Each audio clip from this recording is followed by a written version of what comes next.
আল্লাহ রাব্বুল আলামিন বলেন, রোজার ফলাফল কি হবে? যদি এই ফলাফল না আসে, সেই রোজা রাখার কোনো প্রয়োজন নাই। রাসূল বলে দিয়েছেন, আল্লাহ রাব্বুল আলামিন বলেন, ইয়া আইয়ুহাল্লাযীনা আমানু কুতিবা আলাইকুমুস সিয়াম কামা কুতিবা আলাল্লাযীনা মিন ক্বাবলিকুম লাআল্লাকুম তাত্তাকুন। ঈমানদারেরা, তোমাদের জন্য সিয়াম কি লিখিত আকারে পাশ করা হয়েছে। লিখিত আকার মানে হলো কুতিবা, কাতাবা ইয়াকতুবু, লিখিত করে পাশ করা হয়েছে।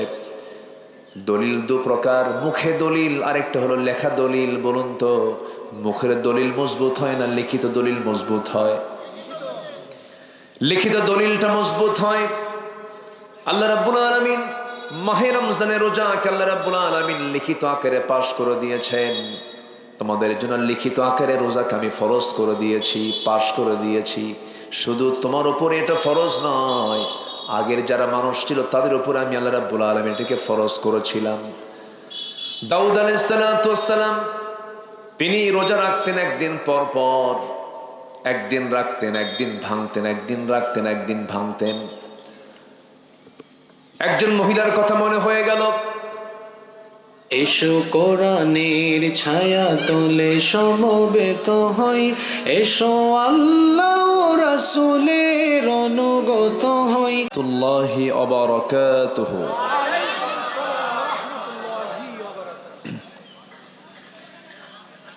إن الحمد لله الأكرم الذي خلق الإنسان وكرم وعلمه من البيان ما لم يعلم، فسبحان الذي لا يحصى امتنانه باللسان ولا بالقلم. نشهد أن لا إله إلا الله وحده لا شريك له، ونشهد أن سيدنا وحبيبنا ومولانا محمدا عبده ورسوله الذي أرسله بالحق بشيرا ونذيرا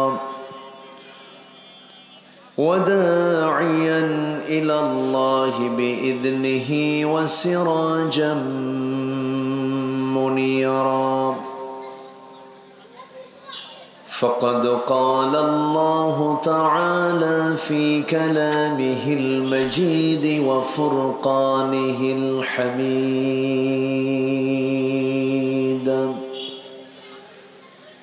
أعوذ بالله من الشيطان الرجيم.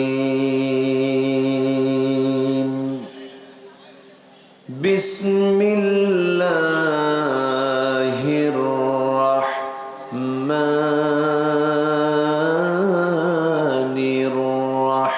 الرحيم.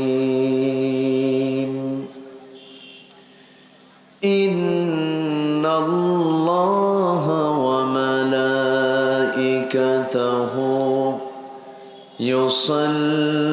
يصلون على النبي يا أيها الذين آمنوا صلوا عليه وسلموا تسليما. اللهم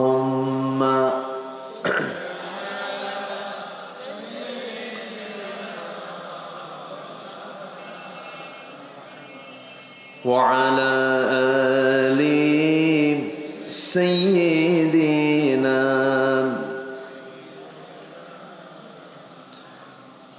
একটু মোহাব্বত দিয়ে নবীর প্রেমে মাতোয়ারা হয়ে জবান খুলে আওয়াজ দিয়ে সবাই বলুন, আল্লাহুম্মা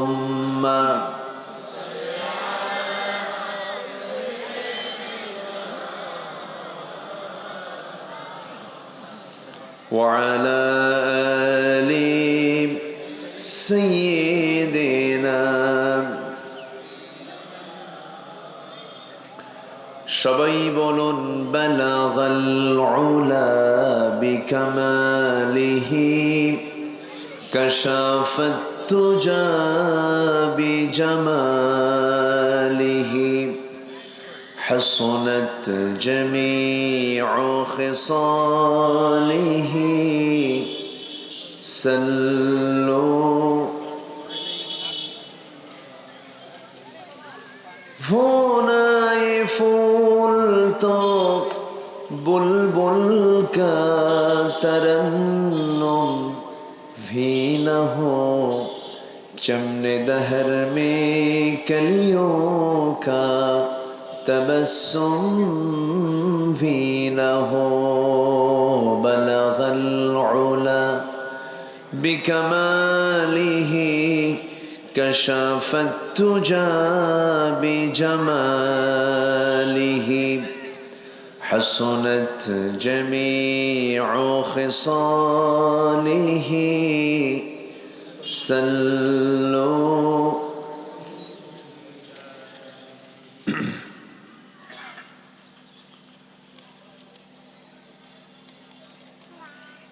বৃহত্তর যশোর অঞ্চলের ঝিনাইদহ জেলার সদর উপজেলার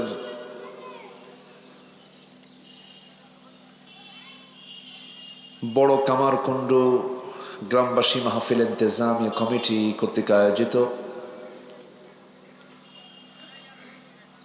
13তম তাফসীরুল কোরআন মাহফিল 2025 জুমাবারে অনুষ্ঠিত আজকের এই মহৎ আয়োজনের সম্মানিত সুযোগ্য সভাপতি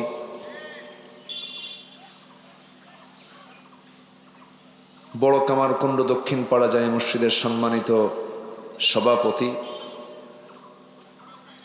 জনাব মাওলানা মোশাররফ হোসেন মুন্সি, আজকের মাহফিলের বরেণ্য অতিথি মাওলানা আব্দুল মমিন সাতক্ষীরা, উপস্থিত হাজারাত উলামায়ে কেরাম, ফদলায়ে ইজাম, সুশীল সমাজ, জাতির শ্রেষ্ঠ সন্তান শিক্ষক মণ্ডলী, জাতির বিবেক সাংবাদিক বৃন্দ, সামনে উপস্থিত দূরে কাছের বিভিন্ন স্থান থেকে ছুটে আসা কালেমার ঝান্ডাবাহী, তৌহিদের পতাকাবাহী, দ্বীন ইসলামের নরসারদুল বীর মুজাহিদ, প্রাণ প্রিয় সম্মানিত দ্বীনি ভাইরা, আড়ালে বসে আছেন শ্রদ্ধেয়া সম্মানিতা মা বোনেরা, আলোচনার সূচনায় আনুষ্ঠানিকতার মধ্য দিয়ে আমার পক্ষ থেকে আবারও দিল খোলা সালাম, আসসালামু আলাইকুম ওয়া রাহমাতুল্লাহি ওয়া বারাকাতুহু। সবাই কেমন আছেন? আমাকে প্রশ্ন করলেন, আল্লাহ তাআলা আমাকে আপনার সাথীতে বসে রেখেছেন, ভালো রেখেছেন, বলি আলহামদুলিল্লাহ। ভালো আছি, এটাই তো শ্রেষ্ঠ নিয়ামত। এমন একটি নিয়ামতকে সাথে নিয়ে সপ্তাহের শ্রেষ্ঠ দিন, বারের শ্রেষ্ঠ বার, জুমাবারের জুমার সালাত পরবর্তী এমন সুন্দর একটি কোরআনের সমাবেশে, কোরআনের বৈঠকে যিনি আমাকে আপনাকে বসার আসার সুযোগ করে দিলেন, শুকরিয়া আদায় করছি, মুহাব্বাতান বলে উঠছি আলহামদুলিল্লাহ। আবারও বলছি আলহামদুলিল্লাহ। চিৎকার মেরে বলছি আল্লাহুম্মা ইন্নী আসআলুকা আল হুদা ওয়াত তুকা ওয়াল আফাফা ওয়াল গিনা। সবাই বলি আল্লাহুম্মা আইন্নি আলা যিকরিকা ওয়া শুকরিকা ওয়া হুসনি ইবাদাতিকা। আমরা আল্লাহ তাআলার শুকর আদায় করে নিলাম। সম্মানিত উপস্থিতি, আমাদের দোরগোড়ায় খুব কাছাকাছি মাহে রমজান আসতেছে। রমজান বারবার আসে, বারবার আমাদের মাঝ থেকে চলে যায়। আমরা রমজানকে প্রতি বছর বরণ করে নেই। এখানে যারা বসে আছেন অনেকের জীবনে 50-60 বার পর্যন্ত আসছে, পেয়েছেন রমজান। কিন্তু রমজান আমাকে কি সিগন্যাল দিয়ে গেল? রমজান মাসের কি হক, আমাদের কি করণীয়, কি বর্জনীয়, রমজান মাসে আমরা কি করতে পেরেছি, কি করার দরকার ছিল, এই বিষয়গুলো নিয়ে একটু হালকা আমি কিছু কথা বলবো। সাথে যেহেতু তাফসীর মাহফিল, একটা আয়াতকে সামনে না রেখে কথা বললে কেমন হয়, তো এই রিলেটেড কিছু একটা আয়াতকে সামনে রেখে কিছু কথা বলতে চাচ্ছি। আল্লাহ যেন আমাকে সেই কথাগুলো বলার তৌফিক দান করেন, যে কথাগুলো মুসলিম উম্মার জন্য এই মুহূর্তে দারুণ প্রয়োজন। আল্লাহ কবুল করুন, জোরে বলি আল্লাহুম্মা আমিন। সম্মানিত ভাইয়েরা, আমরা ঠিক সেই সময় একত্রিত হয়েছি মুসলমান, যে সময় গোটা পৃথিবীতে প্রায় 200 কোটি, প্রতি 4 জনে একজন মুসলমান, মোট জনসংখ্যার 800 কোটি মানুষের 200 কোটি মুসলমান,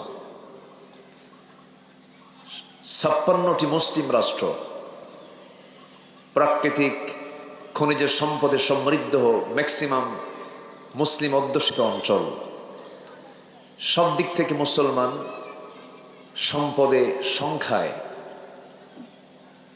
অনেক বেশি থাকার পরেও আজকে গোটা পৃথিবী জুড়ে মুসলমানদের যে সিচুয়েশন, যে অবস্থা, মুসলমান কি আরামে আছে না বিপদে আছে? আরামে না বিপদে? বিপদে। মুসলিম জনগোষ্ঠী আজকে চরম সংকটকাল পার করছে। আমরাও কি ভালো আছি খুব একটা? বলুন তো, আমরা কি খুব একটা এখন ভালো আছি? খুব একটা এখনো কিন্তু ভালো নাই। এই যে ক্রাইসিস, এই যে সংকট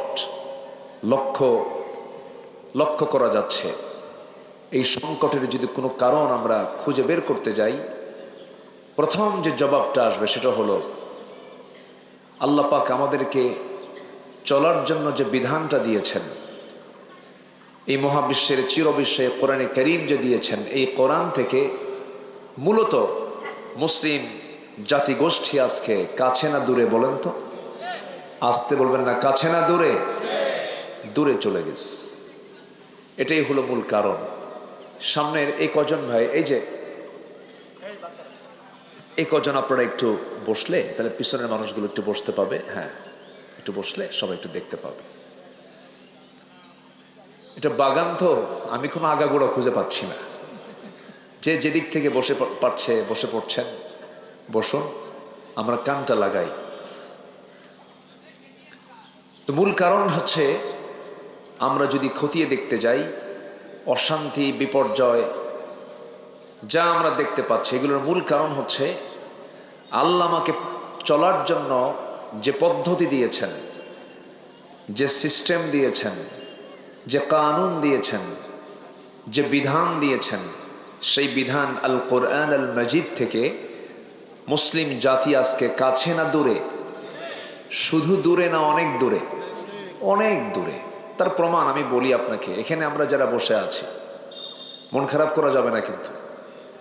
যদি বলি, বুকে হাত রেখে সবাইকে বলতে পারবেন আমি কোরআনটাকে সহি করে পড়তে পারি? সবাইকে বলতে পারবেন? পারবেন না।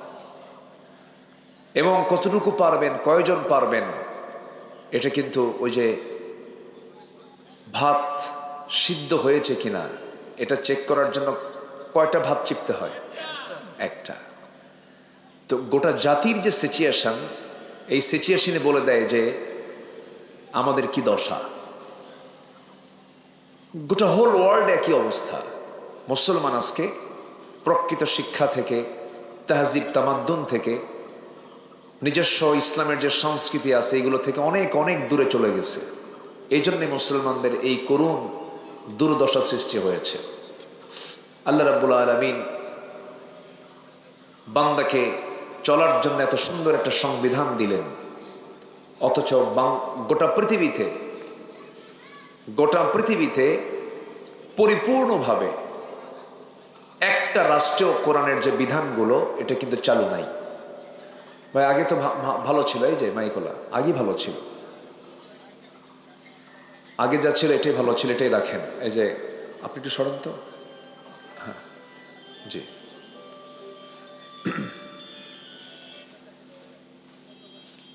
সম্মানিত ভাইয়েরা, আল্লাহ রাব্বুল আলামিন এই পৃথিবীতে মানুষ পাঠানোর আগে সিদ্ধান্ত দিয়েছেন যে আমি একা এমনি পাঠাবো না। প্রথম মানুষ যে এসেছেন আদম আলাইহিস সালাতু ওয়াস সালাম, তিনি কি খালি হাতে এসেছিলেন? না, আল্লাহ পাক তার হাতে আসমানি কিতাব দিয়েছিলেন। সমস্ত নবীর সাথে আসমানি কিতাবের সম্পর্ক ছিল। তো যে বান্দার সাথে আসমানি কিতাবের সম্পর্ক থাকবে তার ভাগ্য চমকাবে। যে বান্দার সঙ্গে আসমানি কিতাবের সম্পর্ক থাকবে না তার কপাল পুড়ে যাবে। এটাই হচ্ছে সবচেয়ে বড় বাস্তবতা। আল্লাহ রাব্বুল আলামিন বলেন, ইন্নামাল মুমিনুনা আল্লাযীনা ইযা যুকিরাল্লাহু ওয়াজিলাত কুলুবুহুম ওয়া ইযা তুলিয়াত আলাইহিম আয়াতুহু যাদাতুহুম ঈমানাও ওয়া আলা রাব্বিহিম ইয়াতাওয়াক্কালুন। জোরে বলুন আল্লাহু আকবার। মুমিনটা কারা? ঈমানদার কারা? আল্লাহ রাব্বুল আলামিন বলেন, আমার নামের জিকির যখন করা হয় তখন তার দিলটা আমার ভয়ে কাঁপতে থাকে, এবং তার সামনে যখন কোরআন তেলাওয়াত করা হয়, কোরআন শোনার সঙ্গে সঙ্গে ঈমান যদি দুর্বল থাকে, কোরআন শোনার সঙ্গে সঙ্গে তার ঈমানটা শত গুণে বৃদ্ধি পেয়ে যায়। ওয়া আলা রাব্বিহিম ইয়াতাওয়াক্কালুন, এবং ওই সমস্ত বান্দাগুলো জীবনের সকল জায়গায় আমার উপরে ভরসা করে, আমি আল্লাহ তাআলা আমার উপরে তারা তাওয়াক্কুল করে। ওয়া মান ইয়াতাওয়াক্কাল আলাল্লাহ ফাহুয়া হাসবুহ, যার ভরসা আল্লাহর উপরে থাকে এটাই তার জন্য যথেষ্ট। যেরকম সুবহানাল্লাহ, ফাহুয়া হাসবুহ। সম্মানিত ভাইয়েরা, আজকে মুসলিম বিশ্ব, ধরেন 56টি মুসলিম রাষ্ট্রের ম্যাক্সিমাম রাষ্ট্রেরই চরিত্র একটাই, সেটা হলো পশ্চিমাদের কাছে মাথা নত করে থাকে। আমি কি ভুল বলছি? আমি কি ভুল বলছি? অথচ আল্লাহ তাআলা বলছেন, ওয়া মান ইয়াতাওয়াক্কাল আলাল্লাহ ফাহুয়া হাসবুহ, যে ব্যক্তি আল্লাহর উপরে ভরসা রাখবে তার জন্য আল্লাহই যথেষ্ট। যেরকম সুবহানাল্লাহ। নিকটবর্তী সময়ে কিন্তু আমরা দেখেছি এত বড় একটা অপশক্তি চেপে বসেছিল আমাদের মাথার উপরে। এত বড় এটি জগদ্দল পাথর, যা বলতো তাই করত। চূড়ান্তভাবে তারা সিদ্ধান্ত নিয়েছিল, কিন্তু তাদের সকল পরিকল্পনাকে মুহূর্তের মধ্যে বুমেরাং করে দিয়েছেন তিনি আমার কে। আসতে বলবেন না, তিনি আমার কে? আল্লাহ তাআলা। আমার আল্লাহর কোনো কিছু করতে সময় লাগে না। আল্লাহ রাব্বুল আলামিন বলেন, ইন্নামা আমরুহু ইযা আরাদা শাইআন আন ইয়াকুলা লাহু কুন ফায়াকুন। আমার আল্লাহ যখন কোনো কাজের সিদ্ধান্ত নেন শুধু বলেন কোন হয়ে যাও, সঙ্গে সঙ্গে তা বাস্তবায়িত হয়ে যায়। জোরে বলি সুবহানাল্লাহ।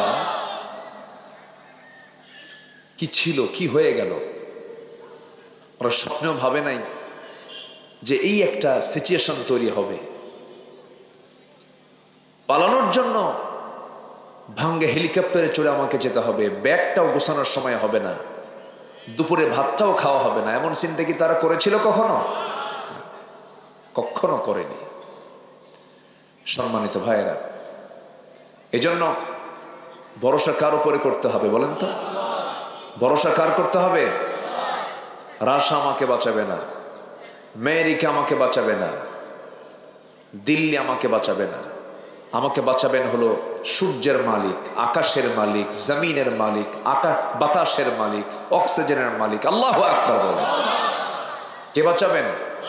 আল্লাহ পাক আমাকে বাঁচাবেন। সম্মানিত ভাইয়েরা, রমজান সামনে আসতেছে, আমরা রোজা রাখবো, রাখবো না ইনশাআল্লাহ? বিড়িও খাবো, রোজা রাখবো, সুদের কারবারও করব, রোজা রাখবো, রমজানের শেষ দশকে বউকে মার্কেটে পাঠায় দেব। কদর তালাশ করো। কি তালাশ করো? কদর তালাশ করতে যাও। কি কদরটা কোন দশকে থাকে বলেন তো? শেষ দশকে। শেষ দশকে মার্কেটিং কম হয় না বেশি হয়? সে মার্কেটিং কি সন্ধ্যার আগে না সন্ধ্যার পরে? পরে। সন্ধ্যার পরে যাও, কদর তালাশ করে আস। এটাই তো চলছে আমাদের। এই ট্র্যাডিশনালি আমরা রোজা রাখতেছি। আবার ইফতার মাহফিলের প্রধান অতিথি, ইফতার মাহফিল এর প্রধান অতিথি হচ্ছে শ্রী রামানচন্দ্র দাস। আছে তো? আছে, দলের নেতা, উনি হিন্দু মানুষ। এখন ইফতার মাহফিলে উনি হচ্ছেন চিফ গেস্ট। তাহলে একটা ইফতার মাহফিলে একটা মুসলমান দাওয়াত দিচ্ছে শ্রী রামানচন্দ্র দাসকে। আমরা কোথায় নিয়ে গেছি? আমরা কোথায় চলে গেছি? আমরা বলেন, একজন মুসলমানের লিডার যদি হিন্দু হয়, হিন্দু ভাই যারা আছেন তারা আবার মনক্ষুণ্ণ হবেন না। আমাদের মাহফিলে অনেক ভাইরা আসেন, আমি তাদেরকে কটাক্ষ করছি না, আমি তাদেরকে সম্মান রেখেই কথা বলছি।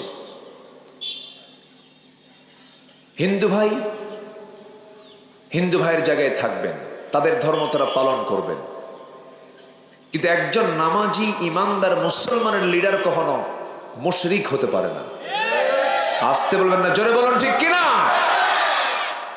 কখনো হতে পারে না। মাইকম্যান কোথায়? মাইকম্যান কোথায়? তো দূরে থাকেন কেন? চোঁচো করে, যে চোঁচো করে, এই দুটা, এটাতে আমার একটু আওয়াজ বাড়ায় দেন। আপনি সরেন না, এটা দেখেন, দেখেন, এটা আওয়াজটা একটু বাড়ায় দেন। এখানে বাড়ান, এখানে। অন্য কোনো আওয়াজ আমাকে দিয়েন না, শুধু এই দুটার আওয়াজ আমাকে দেন। সম্মানিত ভাইয়েরা, যে ক্যামেরাম্যান, মাইকম্যানের এরা যদি না থাকে মাইকের জায়গায়, তাহলে তো প্রবলেম। থাকতে হবে না? ধমক টমক দিয়েন না। এই লোকের রাগও কিন্তু কম না। এতগুলো মানুষকে ধমকটা দিল কেমনে দেখছেন? খুব সাহসী, কিন্তু খুব সাহসী যুবক। হাসেও না তো দেখি।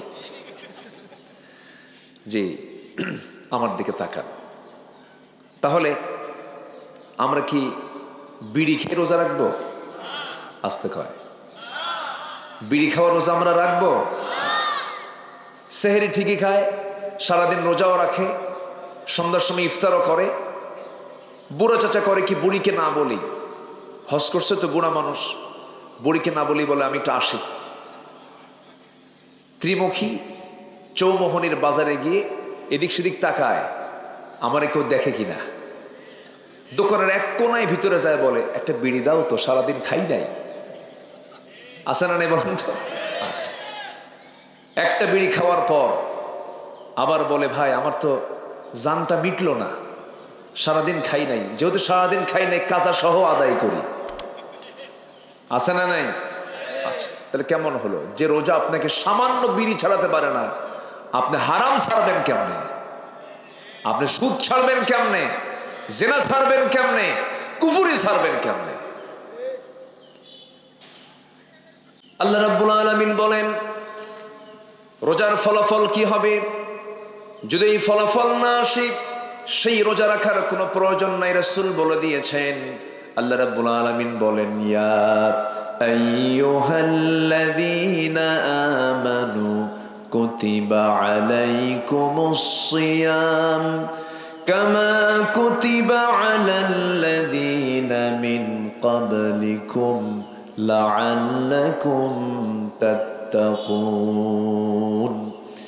ঈমানদারেরা, তোমাদের জন্য সিয়াম কি লিখিত আকারে পাশ করা হয়েছে।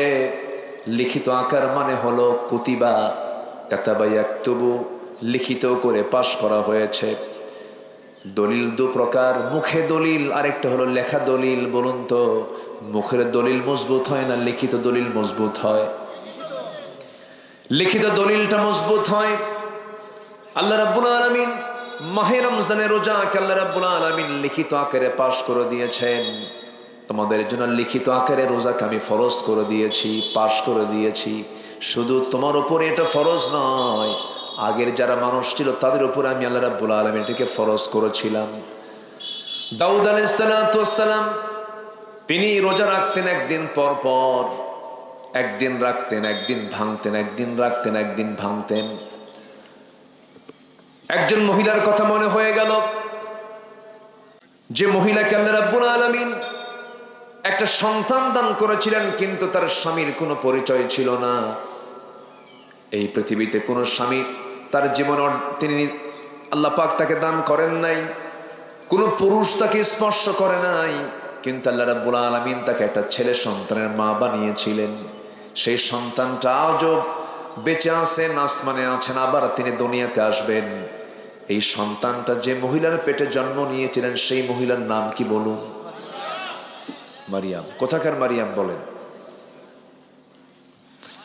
হ্যাঁ, কালীগঞ্জের মারিয়াম? কোথাকার মারিয়াম বলেন? বাড়ি কোথায় বলুন? এই মহিলার বাড়ি কোথায়? কোরআনে অ্যাড্রেস আছে তো, এই জন্য জিজ্ঞাসা করেছি। বাড়িটা হলো বাইতুল আকসা, মসজিদুল আকসা, ফিলিস্তিন। কোথায় বাড়ি বলেন তো? ফিলিস্তিন। এই ফিলিস্তিনে তার বাড়ি ছিল। খুব দামি একজন মহিলা ছিলেন তিনি। আল্লাহ তাকে অনেক সম্মান দান করেছেন। বাবাও সম্ভ্রান্ত একজন ছিলেন। তার বাবার নামও কোরআনে কারিমে একটা সূরার নাম আছে, সূরা আলে ইমরান। তার নামেও সূরা আছে। গোটা কোরআনে কোন মহিলার নাম আল্লাহ রাব্বুল আলামিন একটা মহিলার নামও নেন নাই।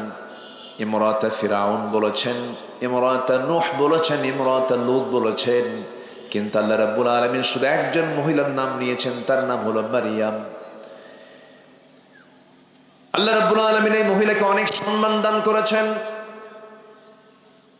তার বাবার ব্যাপারে আল্লাহ রাব্বুল আলামিন বলেন, ইন্নাল্লাহা আসতাফা আদম ওয়া নূহা ওয়া আলা ইব্রাহিম ওয়া আলা ইমরান আলাল আলামিন যুররিয়াতান বা'দুহা মিন বা'দ। আল্লাহ রাব্বুল আলামিন আদমকে, নূহকে, ইব্রাহিমকে, আলী ইমরান আলাইহিস সালাতু ওয়াস সালাম সকল এই সমস্ত বান্দাদেরকে গোটা পৃথিবীবাসীর উপরে বিশাল সম্মান মর্যাদা দান করেছেন।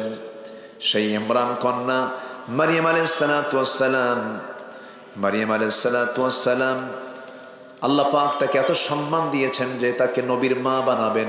কিসের মা বানাবেন? নবীর মা বানাবেন। কিন্তু স্বামী তো নাই। তিনি বলেন, আল্লাহ তুমি আমাকে সন্তান দেবে, কিন্তু লাম ইয়ামসাসনি বাশার, কোনো পুরুষ তো আমাকে স্পর্শ করে নাই, আমি কেমন করে সন্তানের মা হব? কিন্তু অসম্ভবকে সম্ভব করার একমাত্র যোগ্যতা কার? আসতে বলবেন না, কার? আল্লাহ। ইন্না মাসালা ঈসা কামাসালি আদম,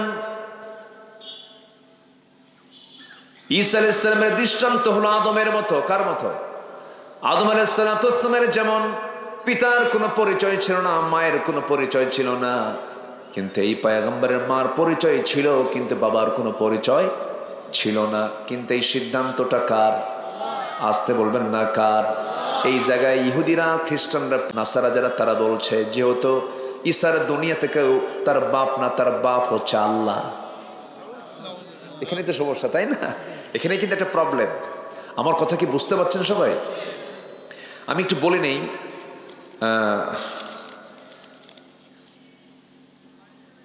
আমরা নামাজটা হয়তো আজান দেবে আর 10 মিনিটের মধ্যে হয়তো আজান দিয়ে ফেলবে। আজান দিলে কি দৌড় মারবো আমরা? আজকে দৌড় মারবো না, কিন্তু অন্য সময় দৌড় মারবো। কিন্তু এখন ওয়াজ হচ্ছে তো, কিন্তু আজান শুনলেই কি মারতে হয়? বলেন বলেন, কোথায়? মসজিদে দৌড় মারতে হয়। হাইয়া আলা সালাত, দৌড় মারতে হবে। কিন্তু ইল্লা, ব্যতীত আজকে আমরা এখানে নামাজ পড়বো। জোরে বলি ইনশাআল্লাহ। কেউ যাবেন না? আমরা সময় মতো শেষ করে দেব। হয়তো নামাজটা বড় জোর যদি 15টা মিনিট 20টা মিনিট যদি দেরি হয়, কষ্ট হবে।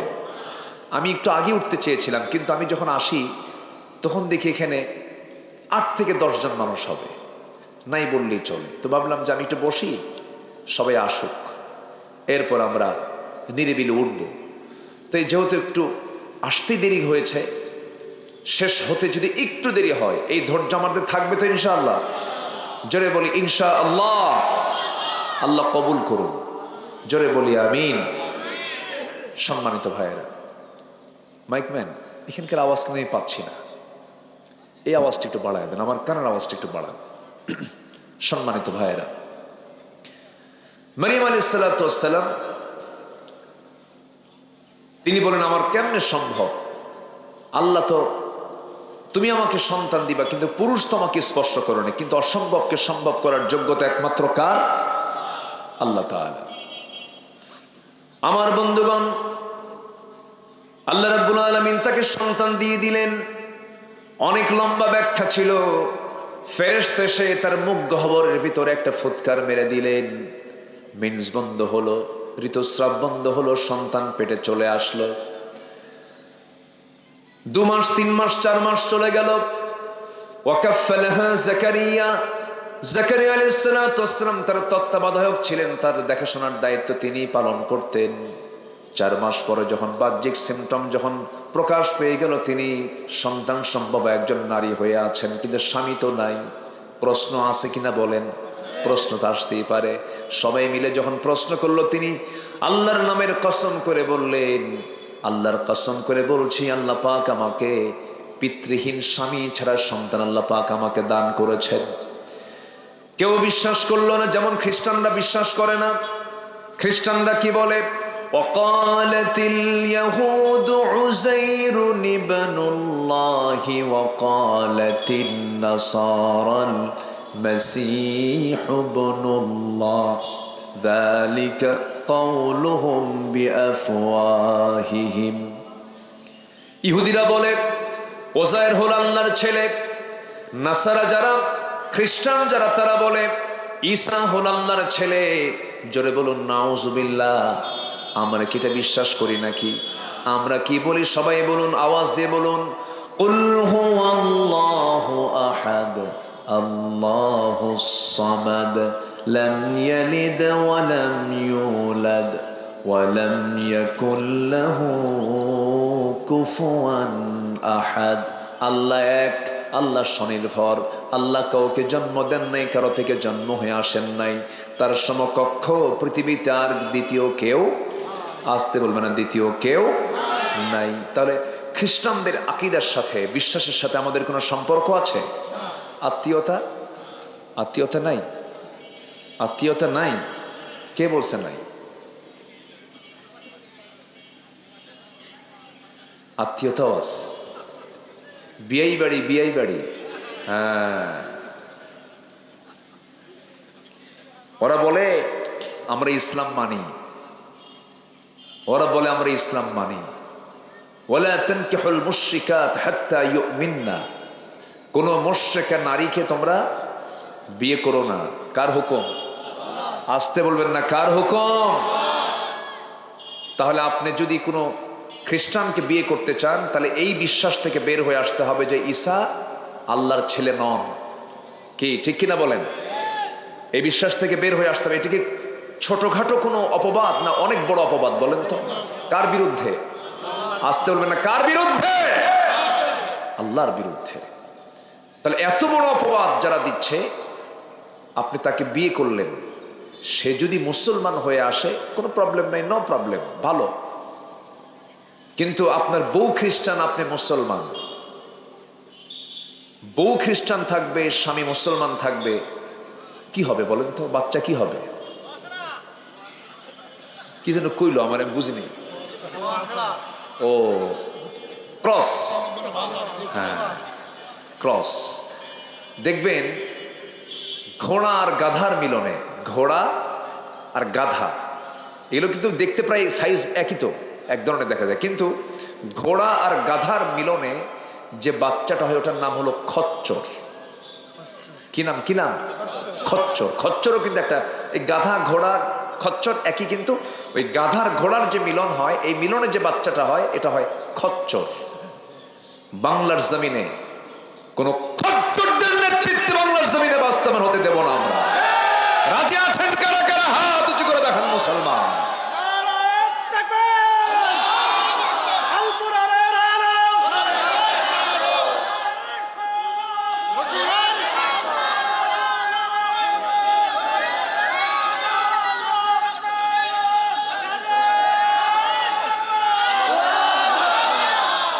আল্লাহ কবুল করুন, জোরে বলি আমিন। ওরা ইসলাম মানে, ওদের গোড়াই তো ঠিক নাই। গোড়া ঠিক আছে, গোড়া ঠিক আছে। দেশকে ভালোবাসেন, দেশে বিয়ে করেন না কেন? দেশে মহিলার অভাব আছে নাকি? দেশকে ভালোবাসেন, দেশের টাকা দেশে রাখলেন না কেন? দেশ থেকে কেন টাকা পাচার করেছেন? যারা দেশের টাকা বাইরে পাচার করে তারা জাতির সবচাইতে বড় শত্রু। তারা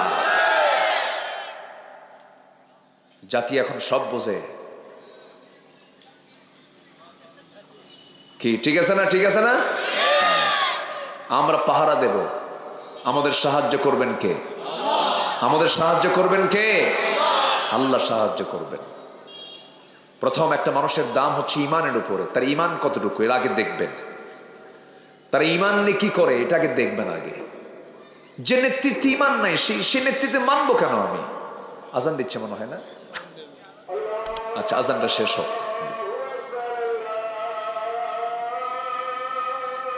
আমরা কেউ উঠবো না। আমি তো উঠতে বলিনি। না না না না না না না না, ওঠা যাবে না। বসুন বসুন বসুন বসুন বসুন। অজু তো আমি সময় দেবো আমি। বসুন। আপনি ওঠার কারণে মাহফিলের পরিবেশ নষ্ট হয়ে যাবে তো। বসুন। জি, মুখে দিলে হতো। মুখে আজান দিতে পারতো, মুখে আজান দিতে পারতো।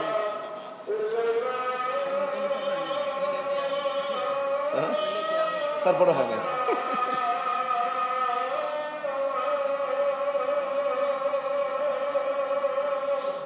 আজান দিত মানে মুখে দিলে ভালো হতো।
সবাই নাকি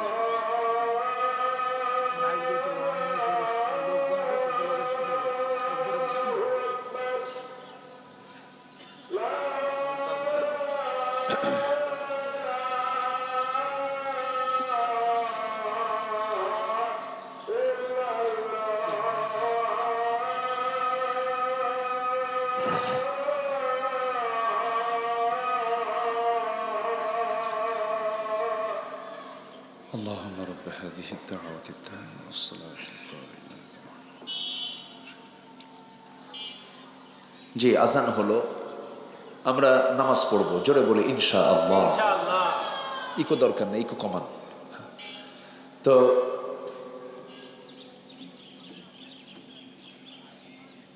আমি যদি একটু সময় নিই, আমাকে সময় দেবেন না ইনশাআল্লাহ? বসেন চাচা, বসেন বসেন, হ্যাঁ বসেন, বসে পড়ুন। জি, অসম্ভবকে সম্ভব করার ক্ষমতা কার বলেন তো? আল্লাহ তাআলা। আল্লাহ কি পারেন না? পারেন। কিন্তু খ্রিস্টানরা প্যাঁচ লাগাই দিল না, ঈসা হল আল্লাহর ছেলে, ঈসা হল আল্লাহর ছেলে। যেরকম নাউযুবিল্লাহ। আল্লাহ রাব্বুল আলামিন সন্তান দিয়ে দিলেন, সন্তানটা প্রসব হয়ে গেল। সন্তান ডেলিভারি হয়ে যাওয়ার পর এই সন্তানকে নিয়ে 3 দিনের মাথায় আল্লাহ রাব্বুল আলামিন অর্ডার দিয়ে দিলেন, মারিয়াম এখন তোমার আর এই জায়গায় থাকা যাবে না, তুমি এখন সোজা মানুষের মাঝে চলে যাও। লম্বা কথা ছিল, ব্যাখ্যামূলক বলতে পারলাম না। আগে থেকে ঘাড় ধাক্কা দিয়ে বের করে দিয়েছিল, জেনার অভিযুক্ত করে তাকে বের করে দেওয়া হয়েছিল। আবার সন্তান ভূমিষ্ঠ যখন হলো, তিনি মানুষের মাঝে চলে গেলেন। মারিয়াম বলেন, আল্লাহ আমাকে যখন কেউ প্রশ্ন করবি, এই সন্তান নিয়ে যখন প্রশ্ন শুরু করে দিবে, আমি কি জবাবটা দেব? আমি তো জবাবের কোনো ভাষাই পাচ্ছি না, তারা তো আর গালির পরিমাণটা বাড়ায় দেবে। সেই সময় আল্লাহ বলছেন, মারিয়াম তোমার কোনো কথা বলার দরকার নাই, তুমি রোজা আছো এটা বলবা। আল্লাহ পাক তাকে শেখায় দিচ্ছেন, ক্বালাত ইন্নী নাযারতু লিররহমানি সাওমা। মারিয়াম তুমি বলে দেবে আমি রোজা আছি। সন্তানকে নিয়ে চলে গেলেন, বাইতুল মুকাদ্দাসের আশপাশে চলে গেলেন। সবাই বলে ফেললো, মারিয়াম সন্তান তো সাথে নিয়ে চলে এসেছে, সন্তানের পিতার পরিচয় না দেওয়া পর্যন্ত আমরা থামবো না। এই সন্তানটার পরিচয় কি তুমি বলো? তিনি বলছেন, আমি কোনো কথা বলবো না, আমি রোজা আছি। এখন বলুন তো, মারিয়াম যে রোজাটা ছিলেন, না খাওয়া রোজা না কথা বলা রোজা? না কথা বলা রোজা। তাহলে কিন্তু খাওয়া শুধু বাদ দেওয়ার নাম রোজা নয়, কথা না বলাটাও রোজা। এখনো কি সেই হুকুমটা নাই?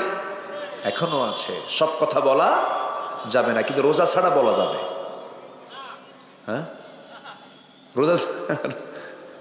রোজা ছাড়াও যে কথা রোজা রেখে বলা যাবে না, রোজা ছাড়াও যেন না বলা লাগে, এটার জন্য প্র্যাকটিস দিয়েছেন কোন মাস? রমজান মাস। আমার কথা মনে বুঝতে কষ্ট হচ্ছে কিনা আপনাদের জানি না। তিনি বললেন, ইন্নী নাযারাতু লিররহমানি সাওমা। দেখেন এখানে সম শব্দ আসছে। আমি রোজা আছি, আমি কোনো কথা বলবো না। কামা কুতিবা আলাল্লাযীনা মিন ক্বাবলিকুম ইন্নী নাযারতু লিররহমানি সাওমা। আমি রোজা আছি, কোনো কথা বলবো না। সঙ্গে সঙ্গে যখন বলা হলো সন্তানটার সঙ্গে তোমরা কথা বলো, একজন হাসি মেরে বলল, তুমি কি পাগল হয়ে গেছো নাকি? এই ছোট্ট বাচ্চা কেমন করে কথা বলবে? একজন হেও করে, ইনসাল্ট করে, নখ উঁচু করে দোলনায় থাকা সন্তানকে প্রশ্ন করছে, সন্তান তোর মা তোর সঙ্গে কথা বলতে বলে, তোর পরিচয়টা কি? দোলনা থেকে জবাব আসতেছে বড় মানুষের মতো। 3 দিনের নবজাতক বাচ্চা, পৃথিবীতে 3টা সন্তান দোলনা থেকে কথা বলেছে, মার পেট থেকে বের হয়ে কথা বলেছে। এর মধ্যে একজন হচ্ছেন ঈসা আলাইহিস সালাতু ওয়াস সালাম। তিনি জবাব দিচ্ছেন, ইন্নী আবদুল্লাহ আতানিয়াল কিতাব ওয়া জাআলানি নাবিয়্যা। আমি হলাম আল্লাহর গোলাম, আল্লাহ পাক আমাকে ইনজিল কিতাব দান করেছেন, আর আমি হলাম তোমাদের সকলের নবী। আর এই মহিলা কিন্তু একজন নবীর মা। খবরদার, একজন নবীর মার সঙ্গে কখনো বেয়াদবি করা যাবে না। সত্য প্রকাশ কে করে দিলেন? কে করে দিলেন? আল্লাহ করে দিলেন। আমার বন্ধুগণ, শুধু না খেয়ে থাকলাম রোজা হবে না, মিথ্যা কথা ছেড়ে দিলাম না, রোজা হবে না, হারাম কাজ ছাড়তে পারলাম না, রোজা হবে না। সোজা কথা রাসূল বলে দিয়েছেন, মাল্লাম ইয়াদা কাওলা যুর ওয়াল আমালা বিহি ফালাইসা লিল্লাহি হাজাতুন ফি আন ইয়াদা তুআমাহু ওয়া শারাবাহু আও কামা ক্বালা আলাইহিস সালাতু ওয়াস সালাম। রাসূল বলেছেন, যে ব্যক্তি রোজা রেখে বাজে কথা বাজে কাজ ছাড়তে পারলো না, সে ব্যক্তি রোজা রাখার কোনো প্রয়োজন নাই। শুধু না খেয়ে থাকলো, তৃষ্ণার্ত হলো, কিন্তু আল্লাহর দরবারে তার কোনো পুরস্কার নাই। নাউযুবিল্লাহ। বাজে কথা ইমানদার কখনো মুখ থেকে বের করতে পারে না। ইমানদারের বেসিক্যালি 7টা গুণ থাকা দরকার। কয়টা গুণ থাকা দরকার? 7টা গুণ। আল্লাহ পাক এটা প্যাকেজ দিয়েছেন, আলোচনা সুন্দর করে বলেছেন। এটা সবার জানা থাকা দরকার। প্রত্যেকটা ইমানদারের 7টা গুণ থাকা দরকার। একটু কানটা সজাগ করে শুনবেন। নাম্বার 1, নামাজটাকে সুন্দর করে আদায় করা। নাম্বার 2 হল আল্লাযীনা হুম আনিল লাগযি মুআরিদুন, বাজে কথা মুখ থেকে পরিহার করে চলা। নাম্বার 3 হলো যাকাতটা ঠিক মতো আদায় করা। নাম্বার 4 ওয়াল্লাযীনা হুম লিফুরুজিহিম হাফিজুন, লজ্জাস্থানকে হেফাজত করা। নাম্বার 5 হলো ওয়াল্লাযীনা হুম লিআমানাতিহিম ওয়া আহদিহিম রাউন, আমানত ঠিক রাখা। নাম্বার 6 হলো ওয়াদা ঠিক রাখা। নাম্বার 7 হলো নামাজের ব্যাপারে যত্নশীল হওয়া। আল্লাহ পাক নামাজ দিয়ে শুরু করে বলেছেন নামাজের ব্যাপারে যারা মনোযোগ দেবে, এবং শেষে বলছেন নামাজের ব্যাপারে যারা যত্নশীল হবে, আমি আল্লাহ নিজে বললাম উলাইকা হুমুল ওয়ারিসুন আল্লাযীনা ইয়ারিসুনাল ফিরদাউসা হুম ফিহা খালিদুন, আমি আল্লাহ তাদেরকে জান্নাতুল ফিরদাউসের ওয়ারিস বানায়া দেব। কয়টা গুণ? আসতে বলবেন না, কয়টা গুণ? এর মধ্যে কি বাজে কথা আছে না নাই বলেন? বাজে কোনো কথা বলা যাবে না, অনর্থক কোনো কথা বলা যাবে না। কিন্তু দুঃখজনক হলো সত্য, 20 কোটি তৌহিদি জনতার বাংলাদেশের যারা রাহাবার, যারা নেতা, রাহাবার মানে কি? নেতা। এই নেতাগুলো 53 বছর যত কথা বলেছে, ভালো কথা বেশি না বাজে কথা বেশি? বলেন বলেন, ভালো কথা বেশি না বাজে কথা বেশি? বাজে কথা বেশি। 16 বছর দেখেন না, নোয়াখালীর এক নেতা ছিল, মাইক পাইলেই বলতো খেলা হবে, বলতো না? এরকম বলতো না? আমি আশ্চর্য হয়ে যেতাম, যেগুলো মানুষ না প্রতিবন্ধী, এগুলো এরা মানুষ নাকি? এরা কি করলো? এরা কি করতেছে? এরা আমার মুখের হেফাজত করতে হবে সবার আগে, লজ্জাস্থানের হেফাজত করতে হবে সবার আগে। এবং এগুলো ট্রেনিং দেওয়ার জন্য কোন মাস দিয়েছেন? মানে কোন মাস দিয়েছেন? রমজান। একটা না, কয়দিন?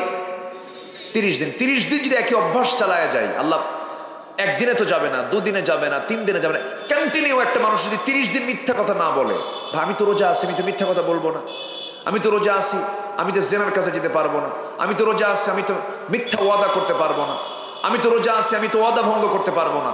একটা মাস যদি কন্টিনিউ, একটা মাস যদি এটাকে ধারাবাহিকভাবে ধরে রাখে, এবং শেষের 10 দিন যদি সে যদি ইতিকাফের যদি প্ল্যান করতে পারে, মুতাকিফ যদি হতে পারে, আল্লাহ পাক বলছেন যে এই মাহে রমজানের মধ্য দিয়ে তার আগের পরের সমস্ত গুনাহগুলো মাফ হয়ে যাবে। যেরকম সুবহানাল্লাহ। কিন্তু আমার দেশের ধনীরা কি করে জানেন? ধনীরা সারা বছর নামাজ পড়ে না, রোজাও রাখে না, কিচ্ছু করে না। রমজান মাস আসা মাত্রই ওরা ওমরার ভিসা নিয়ে ফেলে। শুধু একা যায় না, সাথে ডজন খানেক আলেম উলামা নেয়, নিয়ে বলে হুজুর সারা বছর আকাম কুকাম করছি, এখন মক্কায় চলে। মক্কায় যে জমজম টাওয়ারে, একদম যেটা ক্লক টাওয়ার, সেই ক্লক টাওয়ারে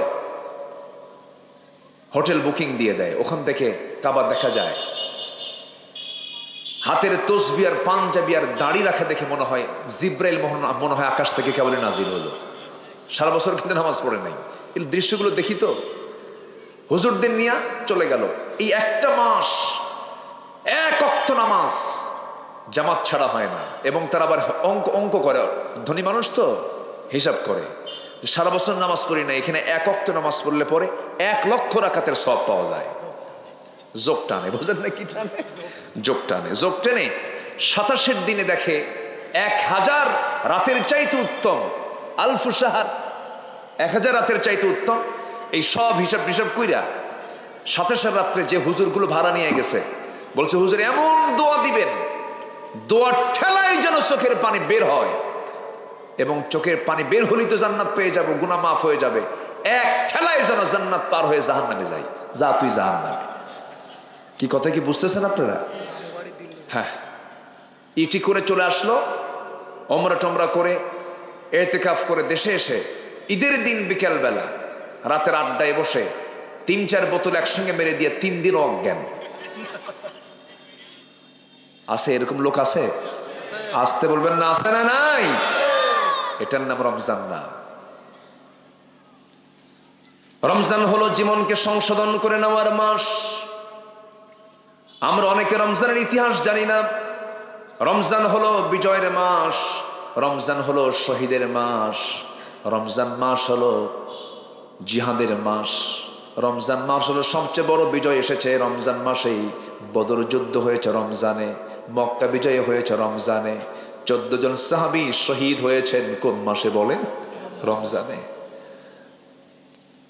আমার নবীজি জীবনের প্রথম রোজা রেখেছেন, সাহাবে কেরাম জীবনের প্রথম রোজা রেখেছেন। দ্বিতীয় হিজরিতে রোজা ফরজ হয়ে যায়। ফরজ রোজা যখন শুরু করলেন সাহাবীরা, বউ বাচ্চা নাই, ঘর বাড়ি নাই, মদিনায় হিজরত করেছেন মুহাজির সাহাবীরা, কষ্ট করে তারা রোজা রাখতেছেন, না খেয়ে রোজা রাখতেছেন। পানি নাই, খেজুর নাই, কিচ্ছু নাই, কোনো সামান নাই, কিছু নাই। একটা বাড়ি ঘর ছেড়ে এক দেশ থেকে আরেক দেশে আসলে পরে কি বা সাথে থাকতে পারে? কিছুই তো নাই, প্রয়োজনীয় জিনিসপত্র নাই। এর মাঝেও তারা রোজা রাখতেছিলেন। মাত্র 16 রোজা কমপ্লিট হয়ে গেছে।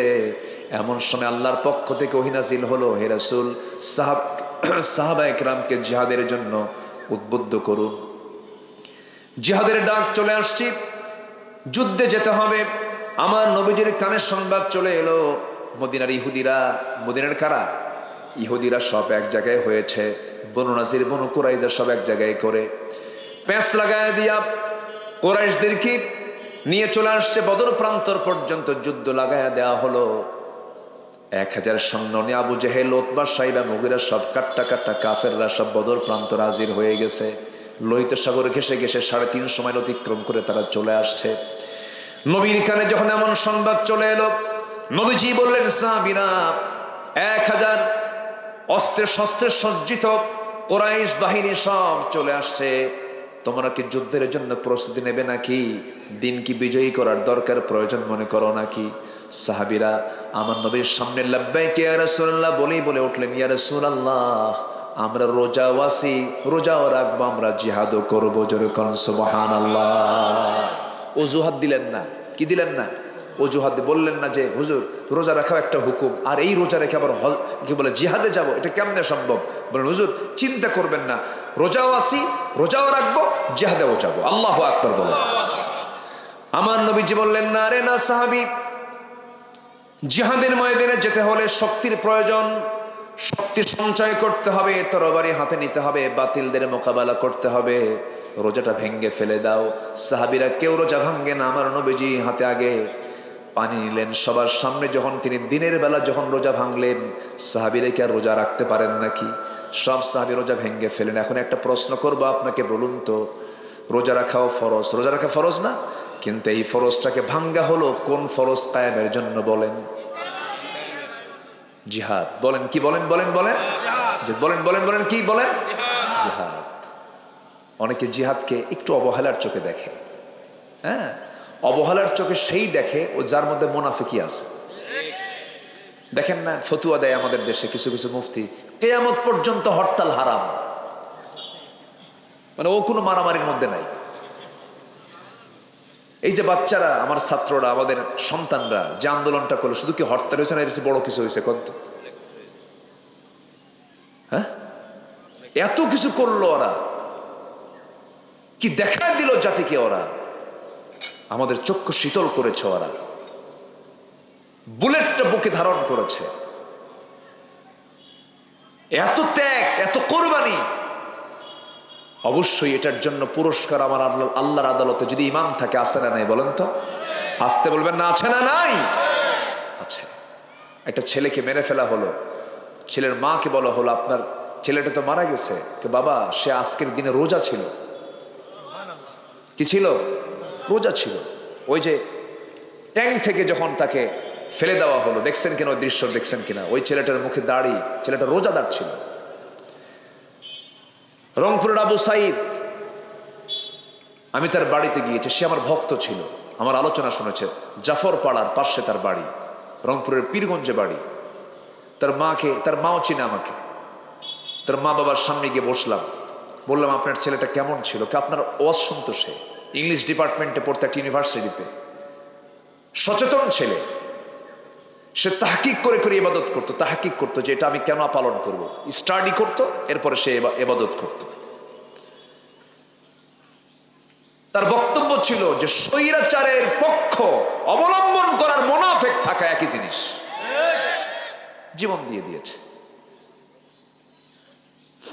জিহাদ মানে হলো চেষ্টা করা। জিহাদ মানে কি বলেন তো?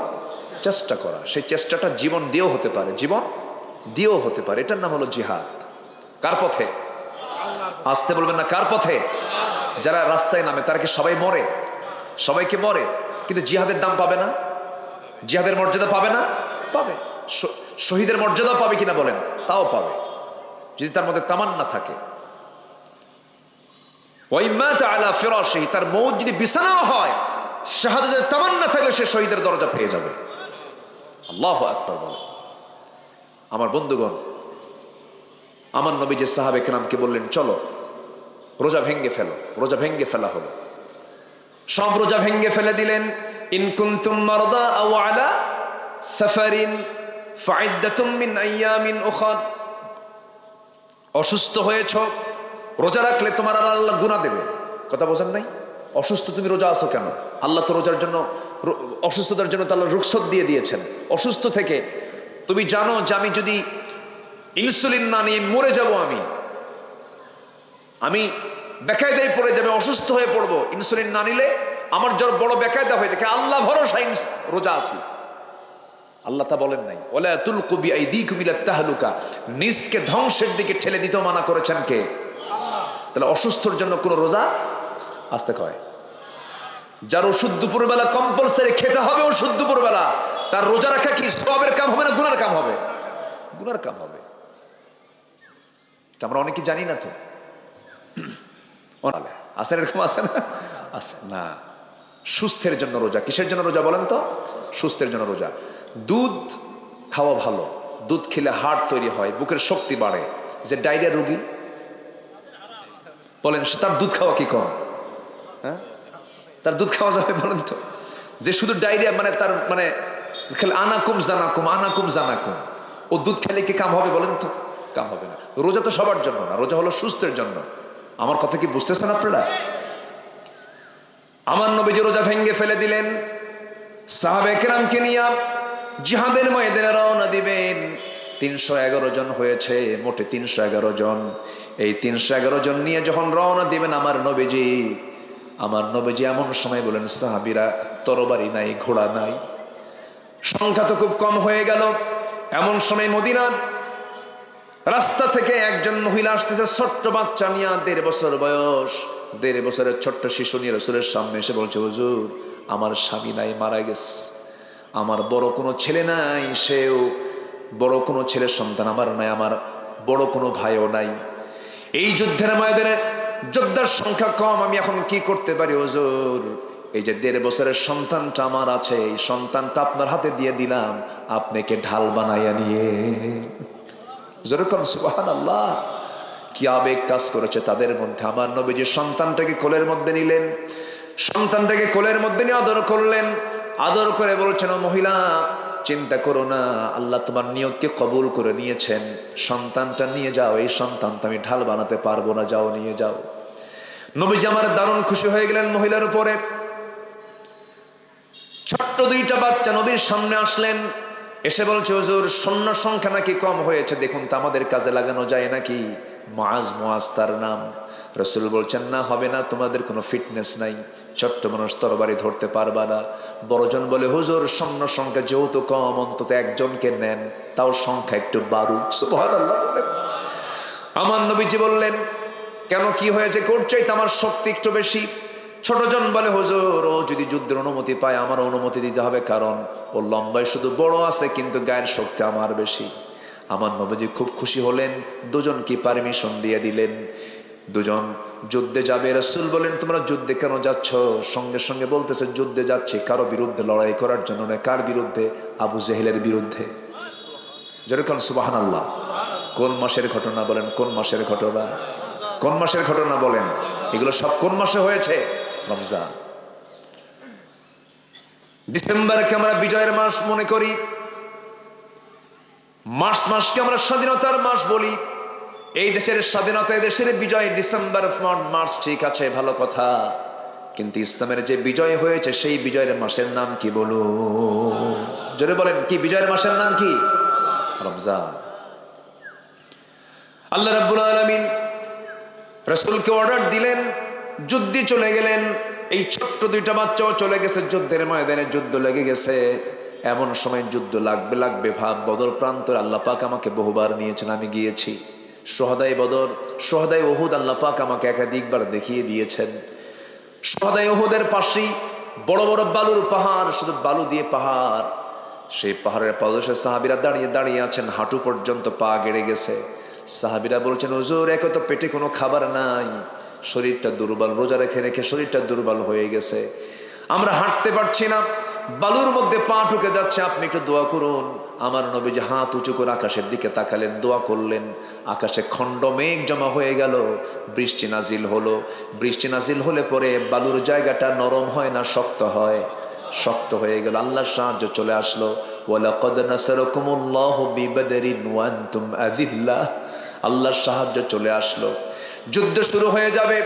এমন সময় প্রথম কাতারে কাতারে কাতারে সাহাবীরা দাঁড়ায় গেছেন। প্রথম কাতারে ওই ছোট্ট দুইটা বাচ্চা, আফরার দুটা ছেলে মুআজ এবং মুআজ সামনের কাতারে দাঁড়ায় গেছে।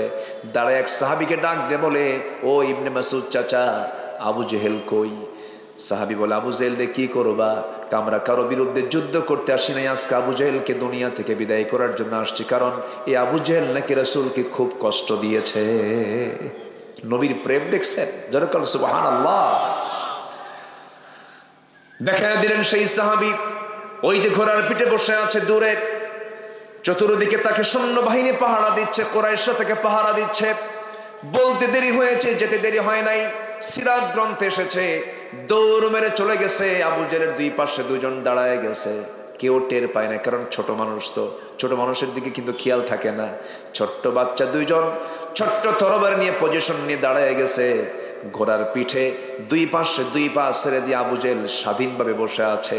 ছোট্ট দুইটা বাচ্চা একসঙ্গে আল্লাহু আকবার বলে দুই পায়ে আঘাত করেছে।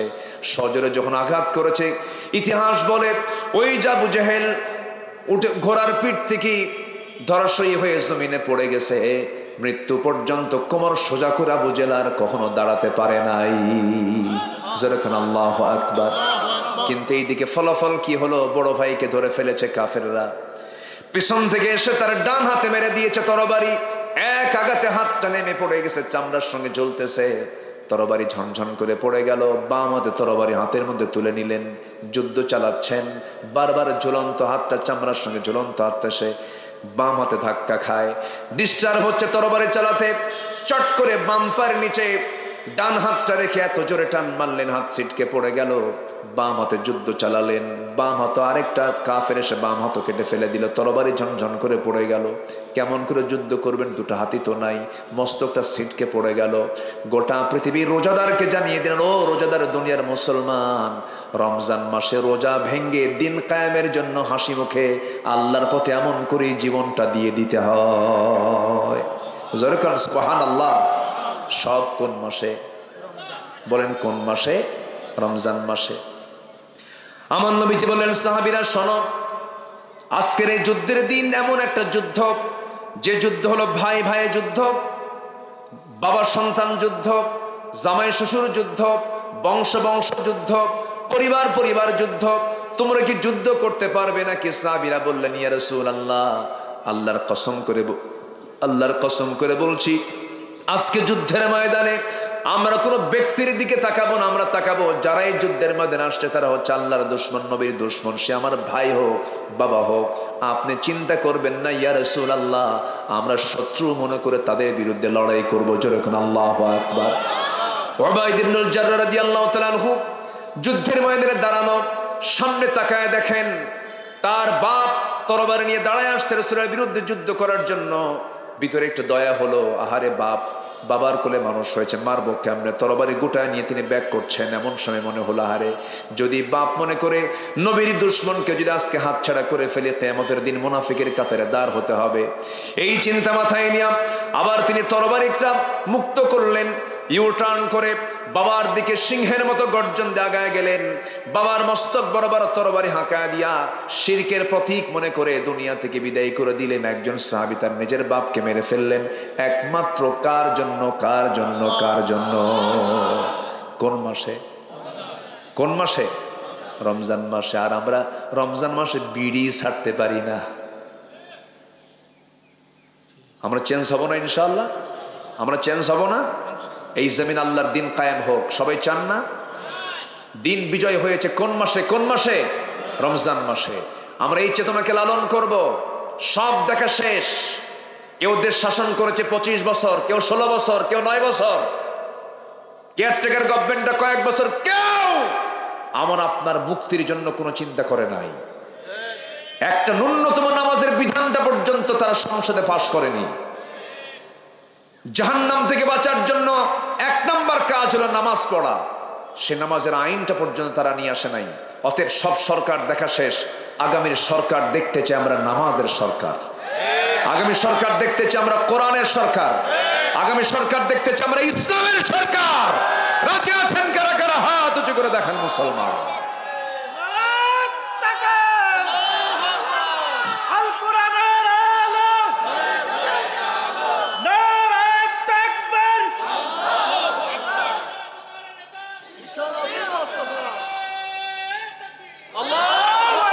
আল্লাহ কবুল করুন, জোরে বলে আমিন। সম্মানিত ভাইয়েরা, আজান হয়েছে আরো 20 মিনিট আগে। আমি আর কথাকে বাড়াতে পারবো না, কারণ নামাজ আজকে না পড়লেও চলবে নাকি? বলেন তো, এখন ওয়াজ আগে না নামাজ আগে? নামাজটা আগে। খুব ফরজ কাজ, এটা পড়বো আমরা। তার আগ দিয়ে কেউ উঠবেন না, আমরা দোয়া করব, দোয়ার পরে আমরা নামাজে দাঁড়াবো, মুখে আজান হবে। তার আগ দিয়ে আমি একটু বলতে চাচ্ছি, মসজিদ এখানে মসজিদ কেন্দ্রিক মাহফিল নির্মাণের কিছু কাজ চলছে। প্রথমেই বলবো, সবার কম বেশি একটা অংশগ্রহণ আমি চাচ্ছি। সবাই দেবেন না ইনশাআল্লাহ? একটু ব্যাগ যদি যায়, চাদর যদি যায়, আমরা সবাই 5, 10, 50, 100, 500 যে যা পারি আমরা দেবো। কিন্তু এই চান্সে কেউ উঠবেন না। আপনি যদি উঠে যান, মাহফিল কিন্তু একদম অসুন্দর হয়ে যাবে। আপনার কারণে মাহফিল অসুন্দর হোক, এটা কি আপনি চাবেন? একটু বসেন। ব্যাগ যাচ্ছে, যে যা পারি আমরা সবাই কম বেশি যে যা পারি আমরা দেব। জিকির করি সুবহানাল্লাহ আলহামদুলিল্লাহ লা ইলাহা, আর জোরে লা ইলাহা সুবহানাল্লাহ আলহামদুলিল্লাহ লা ইলাহা, আর জোরে লা ইলাহা ইল্লাল্লাহ সুবহানাল্লাহ। চাইতে গেলে যদি চলে যান তাহলে কেমন হলো বলেন তো? একটু বসেন। আমি খুব খুশি ছিলাম, কিন্তু আমি একটু মনক্ষুণ্ণ হচ্ছি। একটু বসুন না, একসঙ্গে দোয়া করে যাব আমরা, কত সুন্দর হবে। যদি এরকম করতেন তাহলে আমি তো চাইতামই না। একটু বসেন না, সবাই দেবেন। শাবান মাস রমজানের সঙ্গে লাগোয়া মাস। এই যে কোরআন দেখতে পাচ্ছেন, কোরআনের সাথে যদি একটা কাপড় থাকে, সেই কাপড়ের দাম কমে না বাড়ে? বেড়ে যায়। শাবান মাস কিন্তু অনেক দামি মাস। এই মাসেও দান করেছেন সবচেয়ে বেশি মুহাম্মদ সাল্লাল্লাহু আলাইহি ওয়াসাল্লাম। সবাই আমরা দেব ইনশাআল্লাহ। জিকির করি লা ইলাহা, আর জোরে লা ইলাহা ইল্লাল্লাহ লা ইলাহা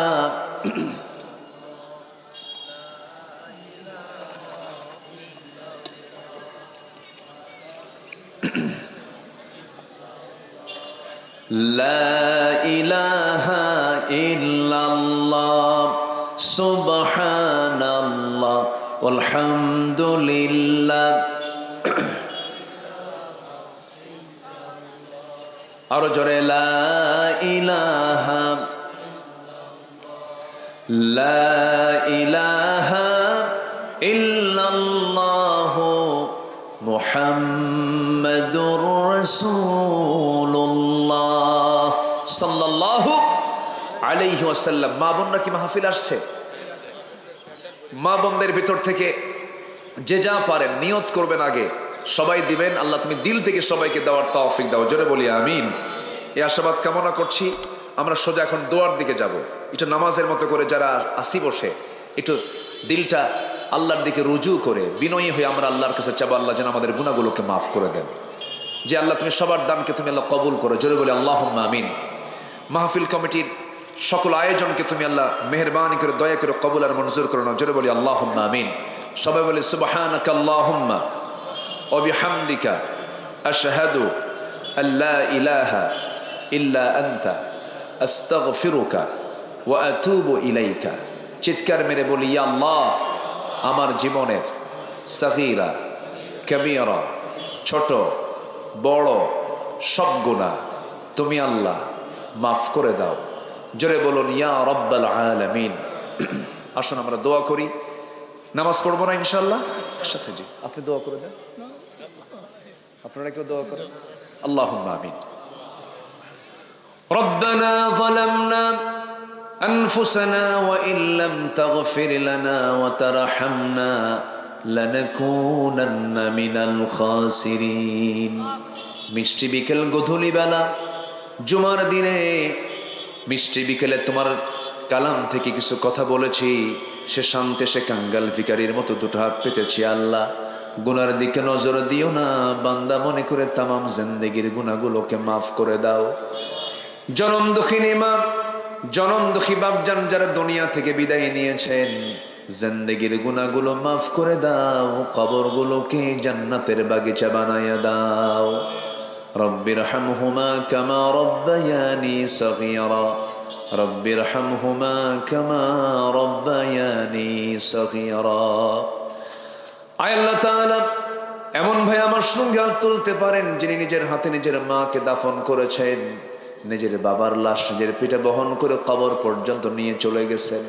গোটা পৃথিবীর সব খবর জানা যায়, আমার মা বাবার কবরের খবর কি কোনো সন্তান পৃথিবীর কেউ জানতে পারে না রে। ও আল্লাহ, তোমার দরবারে ফরিয়াদ করি, কবরগুলোকে জান্নাতের বাগিচা বানায়া দাও। দুনিয়া থেকে কোন দিন বিদায় নেব জানি না, ডান হাতে আমলনামা না আসা পর্যন্ত মরণ দিও না। এই গ্রামের প্রত্যেকটা ঘরকে ইসলামের দুর্গ বানায়া দাও, ঘরে ঘরে নামাজি বানাও, পরিষ্কার বানাও। পর্দাশীলা মা হিসেবে তুমি আল্লাহ এই গ্রামের সকল মাদেরকে কবুল আর মঞ্জুর করে নাও। দুনিয়া থেকে বিদায় নেব কোন দিন জানি না, যেদিন টান পড়বে রে আমাকে যখন ডাক এসে যাবে, টান মেরে ঘর থেকে বের করে দেবে, জান কবজ হয়ে যাবে, 24 ঘন্টা যাবে না, মাথার চুলগুলো খসে খসে পড়বে, কবরে রেখে চলে আসবি। 3 দিন যাবে না, চামড়াগুলো গলে গলে পোকার পেটের খাবার হয়ে যাবে। মাত্র 7টা দিন পেটের নারী ভরি সব চোখ মুখ কান নাক দা বের হওয়া শুরু হয়ে যাবে। কিম্ভূত কিমাকার চেহারা হয়ে যাবে রে, কে আমাকে আর চিনতে পারবে না। মাত্র 3টা মাস কবর যদি খনন করে দেখা হয়, কয়েকটা হাড় ছাড়া কিচ্ছু খুঁজে পাওয়া যাবে না রে। এই তো দুনিয়ার নিয়ম রে আল্লাহ, তোমার দরবারে ফরিয়াদ করে তোমার পছন্দের বান্দা না হওয়া পর্যন্ত মরণ দিও না। মরণ যখন চলে আসবে কাছে, ওই সময় সবার জবানে জারি করে দিও লা ইলাহা ইল্লাল্লাহু মুহাম্মাদুর রাসূলুল্লাহ। মুখে আজান দেন। এখানে কি নামাজের অবস্থা হবে? নামাজ এখানে পড়া যাবে? অজু যার আছে, আমার মনে হয় অজু যার আছে তিনি দাঁড়ায় যান। এসো কোরআনের ছায়া তলে সমবেত হই, এসো আল্লাহ রাসূলের অনুগত হই।